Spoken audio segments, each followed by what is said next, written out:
Saudações a todos, espero que estejam bem. Quem fala é Douglas de Lisboa, nesse canal que não é muito consistente como deveria ser.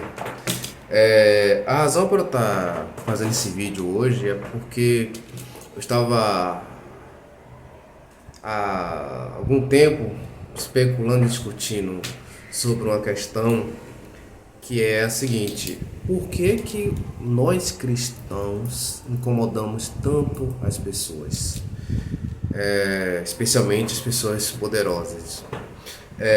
A razão para isso, para colocar essa pergunta, me veio depois de uma notícia que me chamou a atenção. Eu estava discutindo desde ontem no Twitter.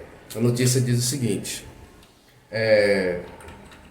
intervalo bíblico. Ministério Público debaterá cultos religiosos em escolas de Pernambuco.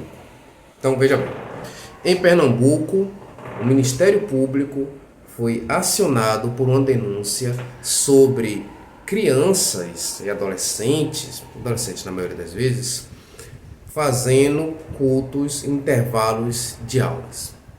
Imagine isso. É essa toda a situação. O Ministério Público convocado unicamente para isso. E o que me chamou a atenção, do que eu estava justamente estava utilizando como provocação, são as circunstâncias em que o Ministério Público ele não se manifesta, ele não demonstra nenhum interesse. Eu uso a minha própria experiência como professor para ilustrar isso. Eu sou professor na Universidade do Estado da Bahia, na UNEB, e nesses últimos 12 meses, esse ano praticamente, nós tivemos interrupção em 3 ocasiões. 3 vezes as aulas foram interrompidas.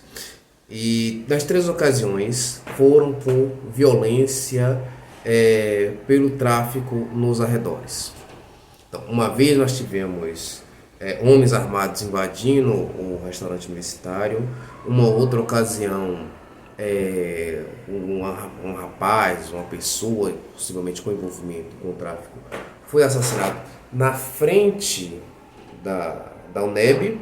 E mais recentemente, uma pessoa baleada, ela foi acabar mais uma vez dando com a cara no RU, assustando todas as pessoas. Nessas 3 ocasiões, as aulas foram interrompidas, como é se imaginar por quê, né? As pessoas simplesmente estavam com muito medo, a segurança dos alunos não poderia ser garantida, a segurança dos professores também não poderia ser garantida. Numa dessas ocasiões eu estava presente, dei carona para colegas e alunos, o mínimo que eu poderia fazer nessas circunstâncias. Agora, essa realidade não chama a atenção de nenhuma autoridade. Esse tipo de acontecimento parece que não provoca nenhum tipo de urgência em nossos governantes. Eu falei muito sobre a minha experiência na UNEB, mas também no ensino básico eu escuto coisas semelhantes. Eu nunca dei aula para ensino básico, mas eu tenho escutado algo bem curioso, muito consistente, uma história muito parecida, que é o domínio do tráfico das escolas públicas estaduais.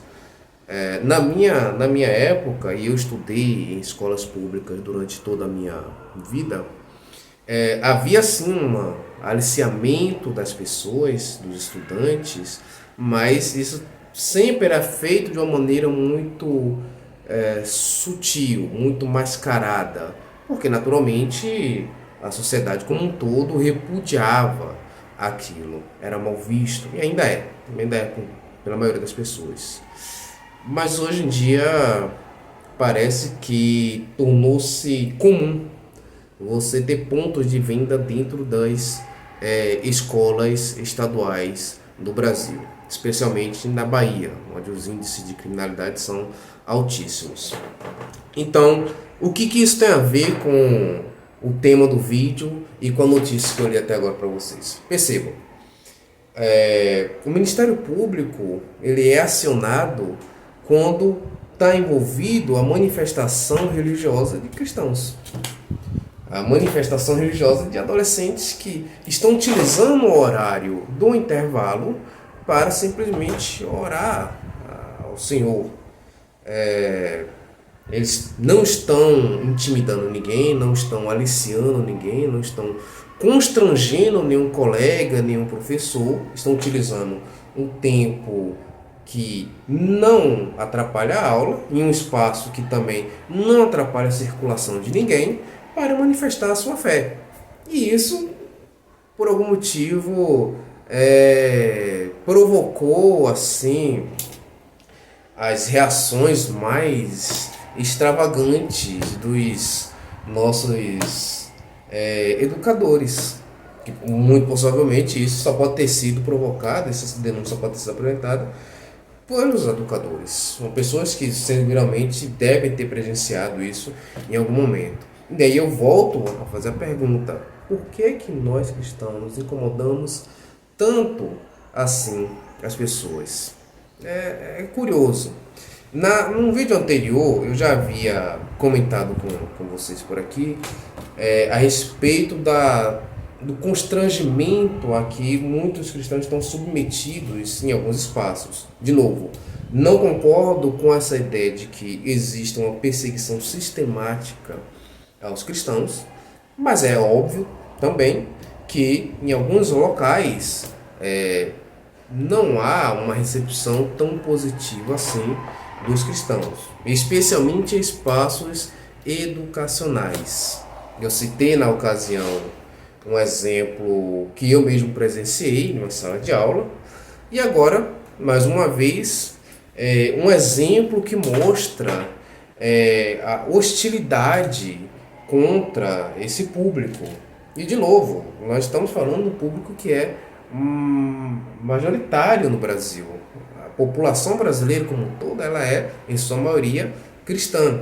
Claro, católicas, protestantes, temos essas subdivisões, mas de um modo geral, assim como a maioria das pessoas se identificam em seu credo, é assim como nos expressamos espiritualmente. O cristianismo que estamos vinculados histórica e culturalmente. E não obstante, em vários espaços, sobretudo aqueles que supostamente deveriam promover a diversidade, o livre pensamento, é onde você tem a maior hostilidade, a maior ódio de fato proferido contra os cristãos. Tá? A resposta a essa questão que eu coloquei no início do vídeo, eu não gostaria de trabalhar a fundo aqui com vocês, eu não gostaria de investigar a fundo. Eu acho que é mais interessante localizarmos, começarmos a perceber um certo padrão de comportamento a respeito de certos grupos.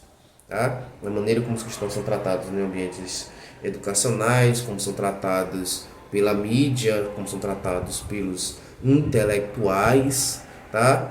Observem como geralmente é retratado o cristão nessas ocasiões, tá? Bom, claro, para quem quiser manifestar também, eu gostaria de ouvir muito a opinião de vocês sobre isso, tá? Se vocês têm observado também situações similares, se vocês sentem também que os cristãos são tratados de uma maneira diferente, pejorativa, tá?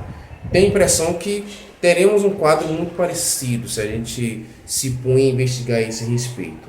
Bom, gostaria de dizer que eu estou tentando retomar esse canal com produções mais sistemáticas. Não é algo tão simples como eu gostaria, especialmente porque eu tenho uma atividade paralela, tá? Eu tenho um emprego fixo, mas eu gosto bastante de produzir vídeos. Eu gosto da experiência de me reportar a pessoas que eu não conheço ou que não têm a mesma formação que eu. Gostaria de levar justamente abrir esse espaço, sabe? Criar pontes para falar com as pessoas mais. Formado em filosofia, eu queria que preciso saber até onde a filosofia alcança as pessoas, o quão importante ainda é a filosofia no dia a dia. Creio eu que ela é fundamental, mas é preciso também que, da minha parte, eu consiga traduzir bem o jargão filosófico, os problemas filosóficos, tá? Essa é a parte que eu adoro na produção de vídeos, tá? Não, eu vou tentar fazer esse esforço para que com o tempo eu consiga ir produzindo mais, isso torne-se um hábito, para que não fique apenas esse espaço gigantesco entre um vídeo e outro. Mas é isso, tá? Eu agradeço a sua sua presença, tá? Que você tenha ficado até aqui. Dê um like, tá? Se curtiu. Se inscreva no canal também, se lhe parecer interessante. Eu prometo que eu vou tentar ser mais produtivo, tá bom? Até mais. Abraço.